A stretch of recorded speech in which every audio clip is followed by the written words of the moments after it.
ตามระเบียบกันเลยนะทางด้านรถแก้วอินทรกุมารนักแล่นยิงมือหนึ่งของสปปลาวเราสามารถคว้าเหรียญคำในรายการแลนลานสิงคโปร์โอเพ่นซึ่งเป็นรายการใหญ่รายการระดับโอเพ่นรายการเปิดกว้างนะซึ่งรายการนี้ก็จัดขึ้นในระหว่างวันที่24-25เมษายน2025อยู่ที่ประเทศสิงคโปร์เนาะซึ่งว่ารถแก้วก็สามารถเอาชนะไปใน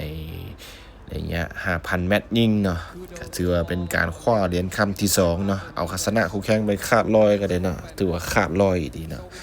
คู่แข่งมันตามหลังมายาวไกลซะเหลือเกินนะเพราะว่า2ปีที่ผ่านมานะ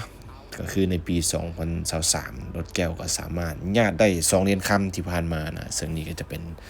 อีก1เหรียญคำนะเป็นการป้องกันแชมป์ได้นะก็คือ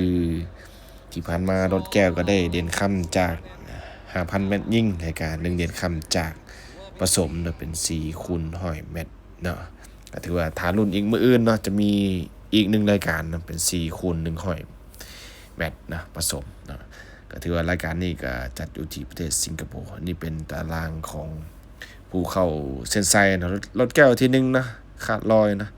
ที่2เป็นทางด้านสิงห์ดิงโก้นะนิโคลาวที่3ที่4เป็นไข่อย่างนิ่งนะก็เอาตามตารางกันแล้วกันซึ่งว่าการเดินทางไปครั้งนี้คณะทัพนักกีฬาและล้านเฮาก็นำโดยฐานสิทธิชัยศักดิ์ประเสริฐห้องประธานและเลขาธิการของกีฬาและล้านนะแล้วก็จะมีนักกีฬาอีก4คนนะ